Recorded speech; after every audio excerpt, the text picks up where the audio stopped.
Filmazon.com's Nikolai Adams here with Tyler Murree. Hi. Perhaps, I guess we'll have to claim you as the second biggest actor from Cornwall, Ontario. Yep, I happily take that. Mr. Gosling, you are fantastic. Though technically born in London, Ontario. I was technically born in Pointe Claire, Quebec. Okay, so lose-lose situation there. There you are, yeah. We still both claim Cornwall to be our home. Okay, perfect. There it is. So let's start with Orphan Black. Yeah, in a small role in one of the early episodes. Yeah. And kind of the thing that I was thinking about was when you're reading the script, when you're working on a series that early on, does it kind of click in you, this is going to be something interesting, this show's going to last?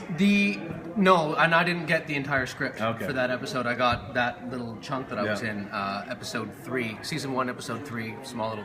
But I did audition to play Donnie, one of the clones' husbands. And Christian Brune, who plays Donnie, was my roommate for 2.5 years in Toronto when we first moved there. We went to Queens together.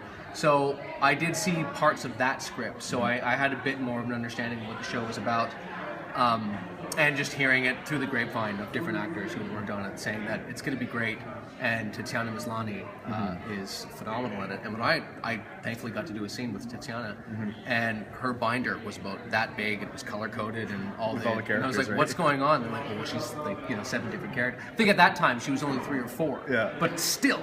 And the performance job she did. So when I saw that and I saw her and how good she was, I kind of had a feeling that this might be something. This might go somewhere. And yeah. Now we're at a special screening of Generation Wolf, which you're one of the stars of. Now obviously it probably won't be seen by some people for a little while at least. We don't know when. Hopefully not too long, but yeah. Was there anything that you pulled from, a specific actor, a specific performance that kind of you drew from? Yeah. Remember Scent of a Woman, Al Pacino? Yeah. Philip Seymour Hoffman's performance in that movie, so understated, but brilliant. And that really early on, I remember thinking, that's a really good actor. And there's something about that performance that I always liked. And it was just kind of the idea of a guy, a slacker who doesn't quite realize that he's as much of a slacker that he is, articulate but still a slob, bit lazy, I pulled from that. I actually wore this jacket for my audition, the self-tape audition I made, and I remember just kind of I don't know if it sounds like him, or I wasn't really doing an impression of him, but like trying to channel that performance and infuse a little bit into Bill. So yes. Well, that's a good actor to model yourself. Yeah, if you're gonna model yourself after someone, might as well go for the best. Yeah. Now you do a little bit of a rendition of Christopher Walken in the film. Can you provide maybe a little? I do. It's I'm in a hot tub, and I pulled from a story I heard about Chris Walken. Someone told me a story. I don't know if it's true or not, but Christopher Walken's on set, and the stories from the point of view of a crew person, and they call for lunch, and they were on location by a lake, and they go and the crew finds this nice little picnic spot beside the lake, and as they're eating, Christopher Walken walks by them, and he walks fully clothed into the lake up to about here, and he just sits there in the water for 45 minutes. And then they say, okay, we're back from lunch! And he walks out of the water, and as he's going back to the set, he stops to them and he says, guys, this afternoon, I was a crocodile. And then he kept walking. Now, I don't know if that story is true, but I do know it's awesome. Sounds like the Bond villain. Yeah, seriously, right? Yeah. Guys, there it is. Womp. Now, I hear you're a little bit of a Batman fanatic. I am the biggest Batman fanatic in Cornwall. Okay, well, throw something at me from Batman why you're so passionate about it. I've loved the character since bats are my favorite animal. They have been since I was 5 years old. And then when I found out there was a Batman, it was just kind of a natural progression. And I've just always loved the character. I love the idea of a man who is so driven to be the best and the smartest, and the best not only at karate or being the best detective, but just being good, the best at being good, even if it means being bad. That dichotomy. I've always liked characters that live in the gray area, and Batman is certainly a hero who lives in the gray area, the darker shades of the gray area, but whose love for humanity always supersedes everything else. So I'm a connoisseur of Batman on film. My favorite Batman is Kevin Conroy. Okay.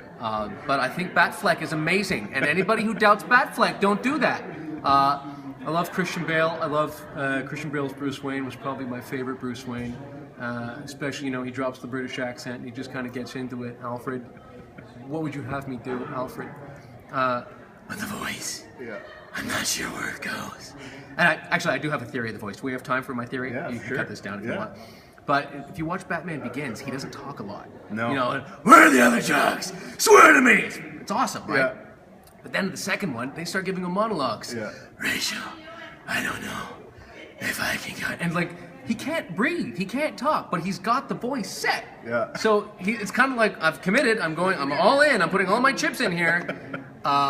So I think he made a choice that he had to stick with, and it just wasn't the greatest one. But I mean, forget the voice, Christian Bale was great, but Batfleck, Michael Keaton, amazing. Val Kilmer was fine. I think we would have preferred to have Michael Keaton stay in the role, but there was nothing wrong with Val Kilmer. And George Clooney, perfect casting on paper. Perfect casting on paper. Somebody in a studio somewhere went, I bet you some nipples on a bat suit would sell some toys. And the rest is history. Adam West. Adam West was a perfect Batman for the time. Kapow. Just as, yeah, right? Yeah. Just as the Bonds changed through time, like Daniel Craig, who's my favorite Bond, is a very different Bond from Timothy Dalton, who's a very different Bond from Roger Moore, and Sean Connery, obviously. But the character changes with the times. In the 60s, they wanted a camp Batman. They wanted to take the comics to a different place, and that worked. And then in the 80s, with Frank Miller, we started to get that darker Batman. In the 90s, Batman hit its pinnacle at the Batman the Animated Series in the 90s when Kevin Conroy was able to dance the fine line.